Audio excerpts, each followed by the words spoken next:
if you think that right now your financial has got some issue, there's nothing wrong with you. Hello everyone, this is Pauline. Welcome to Financial Wellness with Pauline. Hello everyone, this is Pauline. Welcome to Financial Wellness with Pauline. Now, you might be surprised, why is it that I'm doing this or who am I? Now, I'm actually a financial educator for the past 14 years. Starting from 2011, I've been educating people how to manage their finances. I've also authored 2 books. One is called Value Investing for Women in 2011 and Invest Like Buffett, specifically actually for parents. But anyone can read those books. Now, I have been in the financial education field for many years and I've seen hundreds of thousands of people over the years that I've been doing my training for my students. In Singapore and Malaysia, I own the largest financial education company and it is known as the 8V. VI stands for Value Investing. Okay, so this is a listed company that was listed in the Australia Stock Exchange in 2014. And I've been teaching people about finances, how to manage your money. And it seems like over the years, this issue seems to be ongoing for many people. Now, if you think that right now your financial has got some issue, there's nothing wrong with you. I'm going to repeat that. There is nothing wrong with you. Now, so what has gone wrong when some of these finances, and you always find that in Singapore, we term as money not enough. Now, this is where I'm going to share with you today the topic on ways to keep your mind strong when life gets tough. Now, stay strong in tough times. We know we have been through tough times. Now, what is one of the tough times that we have actually been through? You would have thought of COVID, the lockdown. This is where a lot of people have been through the times. You and me together, the whole world, we have been through that. So you are not alone. So the key thing is this. I'm going to share with you a little bit of my personal experience so you would know that everyone, I'm going to say this again, everyone can become financially free. And you do not need to come from a rich background or a rich family, because I don't. And many of the successful entrepreneurs, investors, and wealthy people did not come from rich background or family. So the good news is this, you have a chance to do so. So how do we do that? Now, a little bit about myself. I grew up in Singapore, the normal education where I go to school, went to the university, and after that, well, I actually graduated with a degree in business. So what did I work as after that was I went to the Singapore government sector for 10 years as a civil servant. Now, why a civil servant? Well, everybody knows, iron rice bowl. So the key thing is this, is there anything wrong with having an iron rice bowl? Of course, there's nothing wrong with that. But we know one thing, the money that we earn is always never enough. Why is that so? Now, I come from a humble family and I was always being taught to work hard, save hard, but I realized one thing, life is still hard. Are you facing that situation as well? So, how did I get out of that situation? The wake-up call was actually in 2008-09 when I've been through this thing called the subprime credit crisis. Now, did you remember the subprime credit crisis? I believe so. All of us had a hard time. And it started with US having the subprime credit crisis, where the downfall of the Lehman Brothers, followed by Freddie, Fannie Mae, and so on. So stock market crash, a lot of people lost their jobs, even we saving the money in the banks or buying insurance, we are afraid that my money would just be gone. During that period of time, my 10 years of unit trust, which I have been investing with a big financial institution, dropped almost to half. Yes, something that's $100,000 ended up is about $40,000 to $60,000, almost half. In fact, more than half is gone. And I invested for 10 years. 10 years is not a short period. And that money was meant for my children's education because I had 2 young children then. So I asked myself this question: what if I continue to do so, and at the time when they need to go for the university or for my retirement, it is still half? So that was where I started to learn how to do investing. And thankfully, alright, I had a chance to learn from 2 founders of the company that I was in before, which is on financial education, and I learned the proper way of financial management as well as learning how to invest. And that broadens my mind to know that, wow, everyone needs to know how to manage their money. Don't you agree? No one taught us in school how to manage our money. Our parents may not be the best person to teach us about money management as well. So as a result, many of us, I'm not sure about you, but when I was out in the university, I took a study loan. It was painful. It took me 10 years to repay my study loan, right? A few $100s per year, up to 10 years down the road. That was where I finished paying my study loan. And before I know it, I had my mortgage loan. And before I know it even further, I had my car loan. And thereafter, more and more loans coming up, we become debt-ridden. Not to say even having savings or even having this thing called passive income.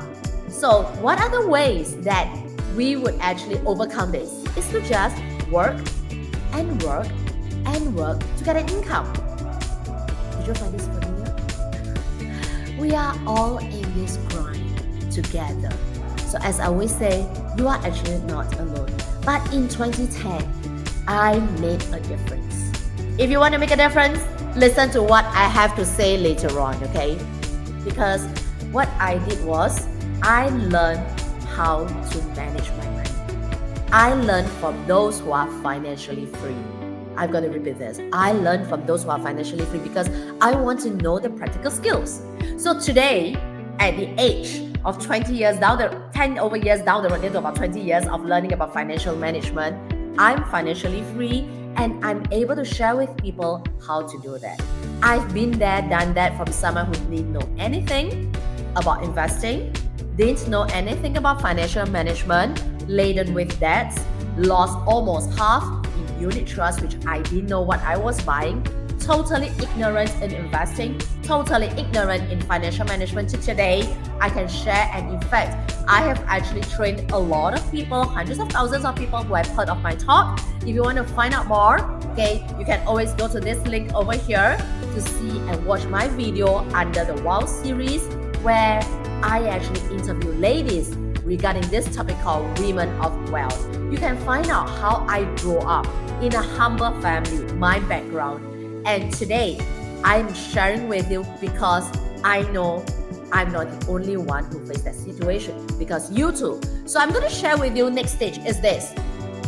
What lessons did I learn from it, from all these things that I've gone through? Now, first of all, I know one thing, which is knowledge is important.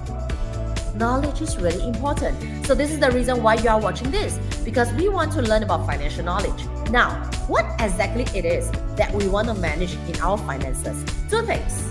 Increase our income, decrease our expenses. Simple as that. Is it rocket science? It's not.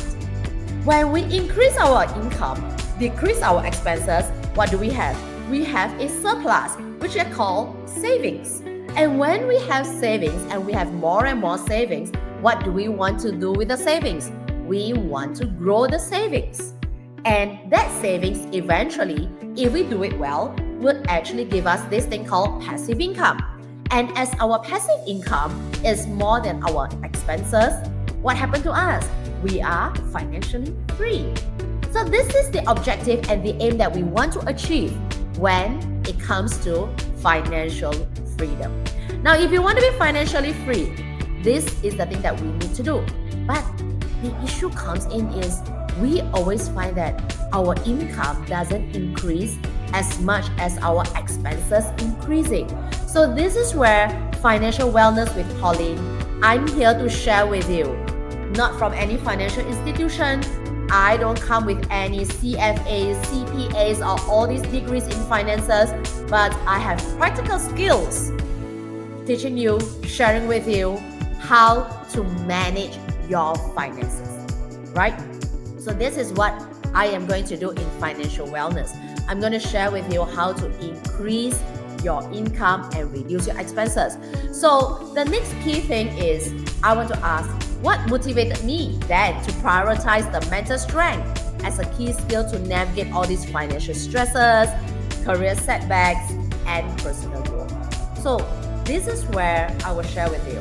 Is it going to be a long journey? The answer is yes. So you got to understand for yourself that this journey of the financial journey is a lifetime journey. Of course, if we want to have more passive income coming to us, will be great. That's awesome, right? So the first thing, subsequently, what we want to do is after this video, I will have subsequent videos to actually share with you how you can increase your income, how you can do your budgeting, how you can decrease your expenses, and also there are ways that we can overcome all these things. This is not rocket science. We can do it. Many people have done it, so you can do it as well. Okay? Now, what do I mean by prioritizing? What do I mean by prioritizing our mental strength? Well, having good financial knowledge is just like having good knowledge in dieting. Finances, why is it that many of us can't manage was because we tend to spend more than we earn. So the first thing is, how do we make sure that we don't spend more than we earn? Okay, so let's say if you earn $2,000 per month, we make sure that our rent, our expenses is lower than $2,000. And in fact, I'm going to teach you the first thing that I do. Coming from the book, I think many of you probably would have read it, from Rich Dad, Poor Dad by Robert Kiyosaki. And he mentioned this thing, pay yourself first. I think this is one of the very important concepts that we need to know if we want to save money. Now, Financial Management 101 is about saving money, right? Yeah. To really spend lesser than we actually make. So what do I mean by pay yourself first? So let's say if you were to earn $2,000 per month, what you do is set aside 10%. 10%, set it aside first, which is about $200. Put it in what we term as the untouchable account. Okay, it can be a savings account. Please do not put them in your checking account. Put them into your savings account and put that in there. We will decide what to do later on and how to grow it. Okay. Now that you have $2,000, you put aside $200. You are left with $1,800. That is where you think how you are going to spend them. All right. I know you might say, Pauline, it's easier said than done. I don't have even enough to pay for my rent, my gas, and even my food. So how am I going to do? Now, let's put aside first and see how it can be done. Because it's always the mind, which I say, the mental strength. So we take a look, and that's where we structure how we do our finances, right? For example, if you look at this finance and you realize that, I only have $1,800 and right now my rent per month is $1,000. It's going to take up more than half my income. Of course, the next thing you will ask yourself is this: where can I move to make sure my rent is cheaper? It's more affordable. Think how you can do it. There are many ways you can do it, right? To save that money. Okay, so there are many ways. For example, you could share the room with another roommate, okay? Or you can have a smaller accommodation, or you can move to the outskirts, all right, the suburbs. Okay, so there are ways for you to reduce your expenses. Let's say rental, let's say your daily expenses, let's say your gas, right? Or move to another state. So this is where you can adjust yourself and plan it out. So this is the reason why we call planning, financial planning. If you fail to plan, you will realize you are planning to fail. Let me repeat that. If you fail to plan, what will happen is you will plan to fail. So we do not want that. The results don't lie. What do I mean by it? If at the end of the session, you realize, all right, you have savings, that means it works. Okay, so that is one of the concepts that I would actually share with you. Maybe this one concept would really shift your financials. In fact, this one concept really totally shift how I look at money. Because in the past, the usual way I do it is I actually have the income and I spend everything and realize if I've left over or the excess, I'll save the money. But at the end of the month, I realized one thing. I didn't get to save anything. So that's the reason why the pay yourself first concept actually works. This might be something you might say that, wow, Pauline, this is nothing new. Just practice this and you will see the first change in your financials. Okay, so right now I've seen there are more questions coming up. The next question, I see the question coming up is how does mental resilience help professionals and entrepreneurs, okay, in let me do it one more time. Okay, so I see more questions coming up, and one of the questions that I see is this: how does mental resilience help professionals and entrepreneurs in the high-cost US states to overcome financial instability, job insecurity, or business failures? Okay, so actually these are three different things. So let me dissect them and share it with you. Okay. I used to be an employee. I told you I was a public servant working for the Singapore government for 10 years. After which, I started a business together with two founders, two other business partners on my financial education company, where I managed the company from a startup, a 3-man team, to listing it, IPO it in 2014. And I even from an education company branched out to have an investment PE side plus the technology side. So ultimately, by the time I exit the company in 2022, the company is actually a financial tech education company. So we actually have the education part. We have the part where we help the accredited investors to invest. We also have the PE side, private equity arm, that actually buy over companies as well. And we set up an app to help people how to do the kind of investment. So you can find information over there. Now, as an entrepreneur myself, I definitely know what you are looking at. And I was a professional, I was an entrepreneur. So in US with a high cost, similar to Singapore, because Singapore is known to be the most expensive city in the world. So I definitely understand how you feel living in a high-cost US state. How do we overcome the financial instability? Now, the key thing to overcome financial instability is to make it stable. You might ask, what does that mean? I can't really foresee what is going to come up next, right? So what do we mean to make it stable is this. First of all, when we are working, make sure first, just now I mentioned to you, pay yourself first and save up that money. How much should we be saving in order to feel safe?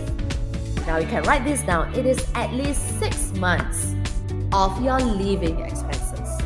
So ask yourself this question. Do you have at least 6 months of your living expenses set aside? Why do we have to do that? Because it is to help us during times of, let's say, COVID, subprime credit crisis, economic downturn, recession, if we are being laid off. We have 6 months of living expenses covered.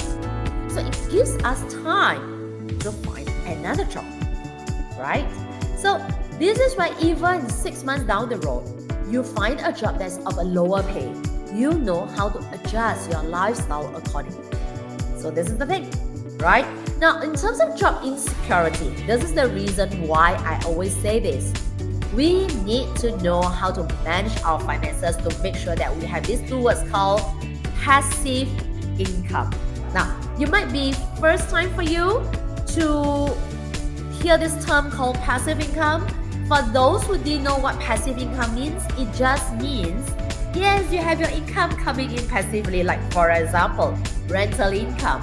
Some of you might be property investors who you collect rental every day or every month, right? Or some of you even own Airbnb. That's where you have your passive income coming in. Now, instead of you paying rent to somebody else, how good will it be that someone pay rent to you? So in the first place, if we want to collect rental, if we want to collect things like a passive income, we need to get a property. In order to get a property, to rent it out, we need to be able to have a job and employment with a kind of pay, and after that, we are able to get a loan, a mortgage loan, and we get a property and we can rent it out. So of course, there is knowledge, and if you want to find out more subsequent series, just like, share and subscribe my channel. I will share with you in the next few episodes more about how you can get passive income. Okay?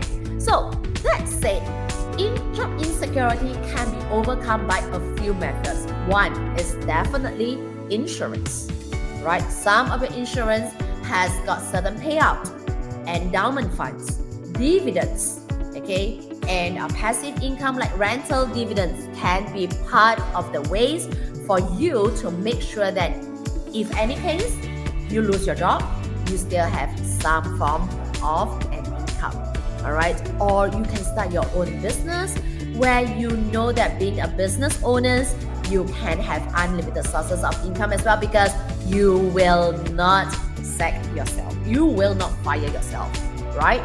So these are the things that you can do. And of course, for business failures, okay, I would always say this: knowledge is power. Always get a mentor. Yes, I can understand business failures sometimes is inevitable, especially during the time of the COVID. We have seen the downfall of so many businesses, right, during that period of time. But I've been through that as well. At that point of time, I was running my financial education business. So, did my business fail? The answer is no. Why is it some failed and some did not? It's because we managed to change in time. And I always have a mentor to guide me in my businesses. Mentorship is important.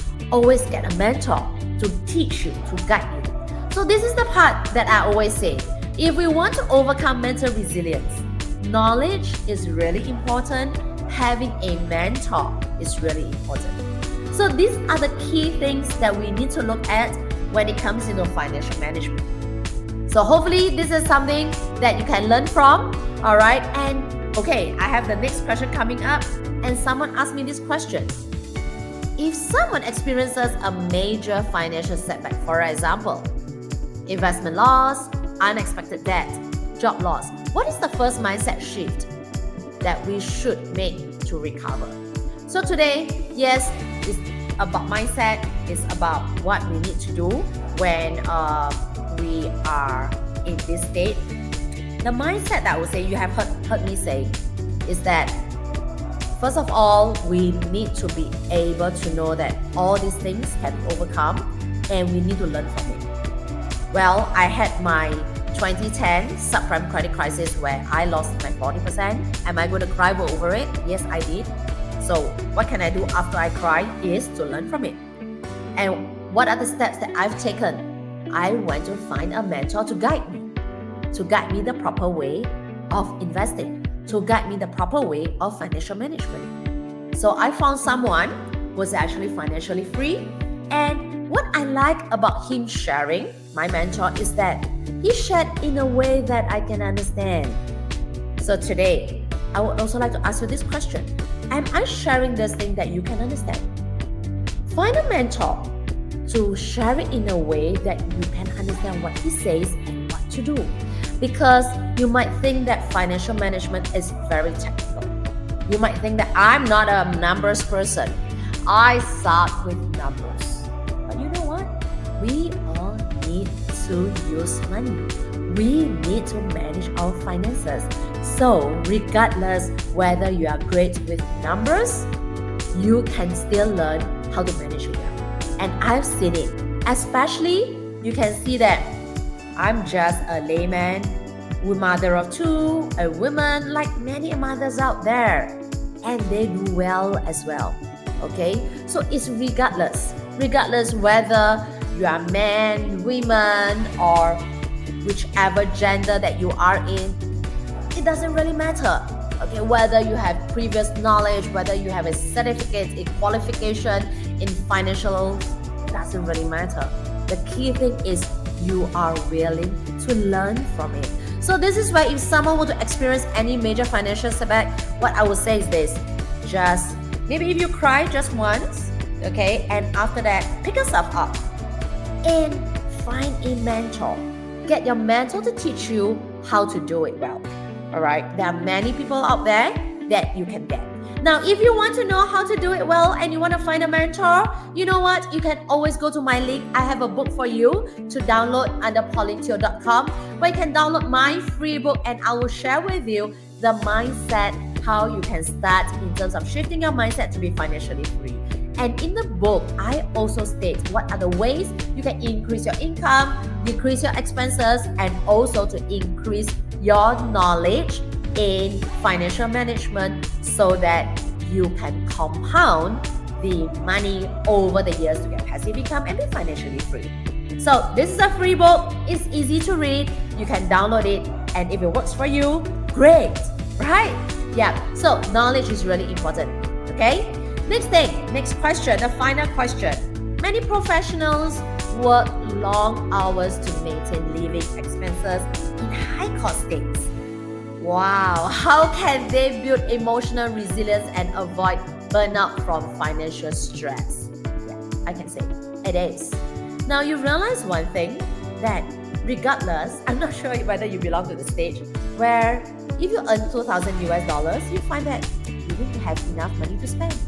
And when you earn $4,000, which is double, you still face the same situation. $8,000, still the same situation. Now, you are generating $20,000 US per month. Some people still face the same situation of not having any savings, and worse still, they are in debt. How did it happen? From $2,000 to $20,000, they are still in debt. This is where I say, make sure you are not creating this kind of stress yourself. Why? Because as the income grows, you still need to manage your expenses. Do not overspend. Always pay yourself first. So this is where you will realize that, if you follow this strategy, this principle, regardless how much you earn, you are going to save a lot of money, and you will be able to overcome all the emotional resilience and burnout. So this is where financial management, the knowledge is really important, and plan it out well. See, this is the case where I would say for many professionals, do not be in what we call the rat race. Okay, because one day we will burn out and health will deteriorate. Now, we not only want to take care of our wealth, we want to take care of our health as well. Do you agree with me? So many professionals work for long hours. Now, if you work for long hours and you are being rewarded, that's great. Now, once you are being rewarded, think about your money, how to grow it, and not think about how to spend it. Let me repeat that. I think that's a really important concept. As a professional, as your income increase, make sure you think of ways how to grow it even further, to compound it to become passive income, rather than thinking of ways how to spend it more. Okay, because if you were to earn your active income, you have more active income, and you think of ways to turn it into passive income and compound it over time, I can assure you, by certain period, 10 years, 15 years, you will definitely be financially free with your passive income that can cover your expenses. And with that, you can have a choice whether you continue to work or you can stop working. Isn't that a great choice? So this is what we want in life. In life, what we want is we want to have choices in life. So being financially free, having our passive income more than our expenses, is to create our choices in life. So if you want to have more choices in life, I would like to share more with you in the next few episodes how you can increase your income, decrease your expenses, manage your finances in financial wellness with Pauline. So if you like this episode, share, subscribe, and like my channel. And give me feedback below in the comment section. This is the first one. I would like to share more with you about what you need to know and you want to know to manage your finances. Remember, it is all about creating financial wellness for yourself and your family. I'll see you in the next episode. If you like this episode, share, subscribe, and like my channel. Remember, financial wellness with Pauline.